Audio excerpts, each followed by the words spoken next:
Hello everybody from the Shadow War. Merry Christmas to you all. And if you're watching this later on, Happy New Year. This is the follow-up video from the battles around the Zadorra Bridge. Battle of Vitoria, 1813. We're using Dave Brown's General d'Armée rules, and we are using the supplement, the Vitoria supplement, and the scenario from that. Now, we've heavily changed the scenario already, and it's going to be changed even more after some research which we've done overnight and today. But this is just a report on the game as it was, and well, great fun it was. It's great to get the Napoleonics back on the table, and it's absolutely brilliant to see the British on table, because they don't get a lot of outings in the Shadow War, and I think they're going to get a lot more going forward, because they're pretty fun to play with, especially when they're attacking.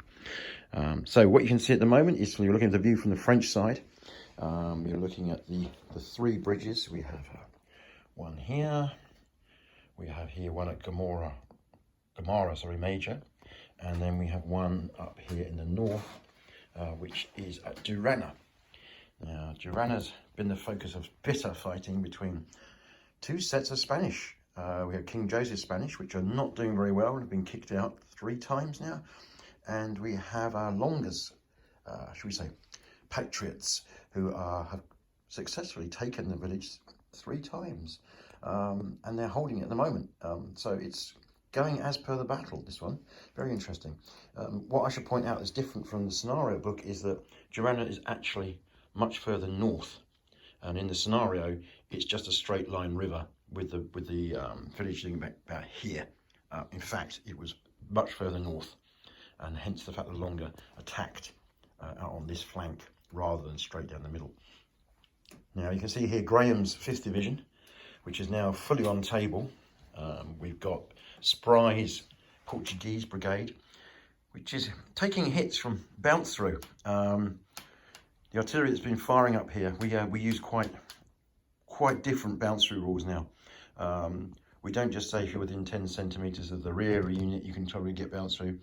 If you're within range of the guns, you get bounce through, full stop.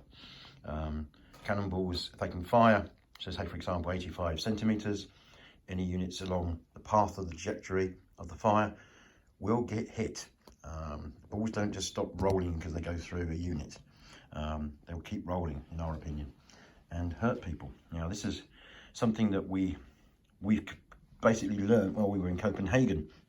When I say learn, we played Nikolai's rules and Martin's rules, and they have very, very nasty bounce through rules, and we basically lifted that. We think it's excellent, and we think it gives you a lot more thought about how close you get your troops together. You know, what distances you leave between troops, not just for deployment, but also for manoeuvring. Now, what came out of yesterday's playtest was that this table is far too small for the actual area in which it represents. I went up to Google Earth this morning, printed out a few things, did some measuring, and actually this table is about 50% of the size it should be. If the distances were correct, you would have basically the distance between this bridge and the one at Gamora Major should be 2,000 meters. Now that's 2 meters in the ground scale of the rules.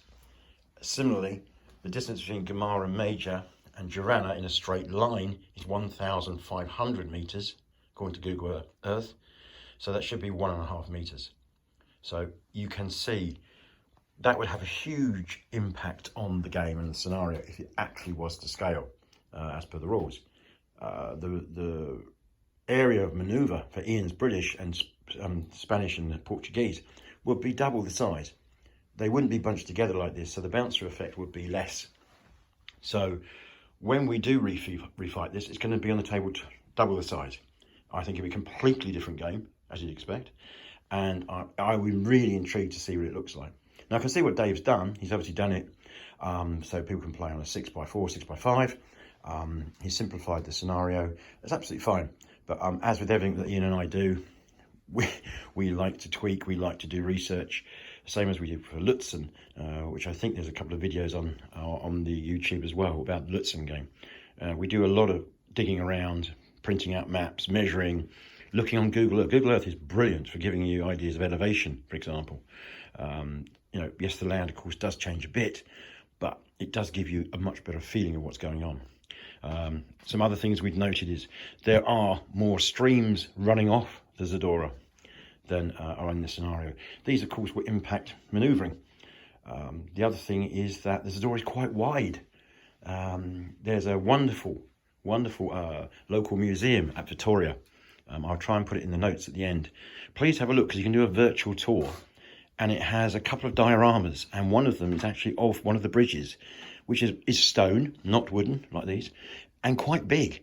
So that's another thing we'll be changing. We have to get some stone bridges of a suitable type and replace them. They're not wooden, as I've got, although I must admit the wooden ones look quite good. So, back to the game. The French are still on hold orders here, as per the real battle, because there's a first division is off table here. So basically they're being pinned, and we've got a gentleman's agreement that they're not going to be aggressive while we play test the rest of it. Gomorrah Major is still being held, but the artillery battery which was supporting it has been wiped out. The British have lost guns as well. But the 5th Division, Hayes Brigade, which is the lead, is taking a bit of a pounding and not in great shape for attacking Gomorrah Major. So they're probably going to need Spry, who's in the rear, but he's taking a bit from the bounce through. So again, that's going to prove to be very difficult, as it was in the real battle. The French have an awful lot of troops that could be pushed in to retake it. But saying that, after this, that's it. The French have nothing more they can throw on to actually retake a village. They have cavalry, but cavalry can't retake villages from infantry. So the French will have to be careful about what they commit, because that's it. If it all goes wrong, the brigade's morale starts to go, you could leave it wide open, and Graham's attack could succeed way beyond what he did historically. So yeah, lessons learned is that the scale of the map, the scale of the game is too small. We need to put it on a bigger table or change what we're actually fighting. So we could just reduce it to fighting for Joanna and for Gomorrah Major on a 6x5 table, which would be absolutely fine. And probably we'll try that. But I think longer term, in 2024, we will set this up on a double the size table and give it another go. And I think it will be a completely different experience, and I think it'll be absolutely brilliant to fight it on the right scale. And with the troops that actually were there and fought. So, brilliant. Thank you everybody for listening. Sorry about the witterings on as usual, but I hope you all have a Merry Christmas and a Happy New Year. Thanks to Iain, as usual, for coming over and play testing it. And we bounce ideas off us all the time. It's great, actually, getting this stuff onto the table and trying out the rules and the changes we've done.